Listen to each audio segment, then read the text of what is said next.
مسیحی روحانی پیشوا پوپ فرانسس 3 روزہ تاریخی دورے پر عراق پہنچ گئے۔ پوپ فرانسس کی عراق آمد پر اعلیٰ حکومتی شخصیات کی جانب سے شاندار استقبال کیا گیا۔ نجف اشرف میں آیت اللہ سیستانی اور بغداد میں صدر مملکت سے ملاقات کریں گے۔ تفصیلات کے مطابق عالم مسیحیت کے سب سے بڑے روحانی پیشوا پوپ فرانسس مرجع عالم تشیع حضرت آیت اللہ العظمیٰ سید علی حسینی سیستانی سے ملاقات بھی کریں گے۔ ذرائع کے مطابق عراق پہنچنے پر پوپ فرانسس کا پراتفاق استقبال کیا گیا۔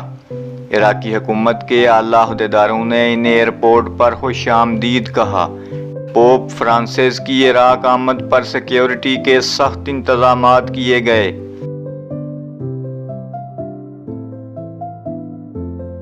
پوپ فرانسس دورہ عراق کے موقع پر جہاں شیعوں کے سب سے بڑے عالم دین آیت اللہ سید علی حسینی سیستانی سے نجف اشرف میں خصوصی ملاقات کریں گے، وہیں وہ بغداد میں صدر مملکت برہان صالح سے بھی ملاقات کریں گے۔ ذرائع کا کہنا ہے کہ پوپ فرانسس کی کربلا معلیٰ میں امام حسین علیہ السلام کے حرم کی زیارت بھی متوقع ہے، جبکہ وہ عراق میں مقیم عیسائی بشپس اور مشنری سے بھی تفصیلی ملاقات کریں گے۔ پوپ نے اس دورے کو نہایت ہی اہمیت کا حامل قرار دیا ہے، جبکہ ساری انٹرنیشنل میڈیا کی نظریں بھی اس وقت پوپ کے اس دورے پر ہیں۔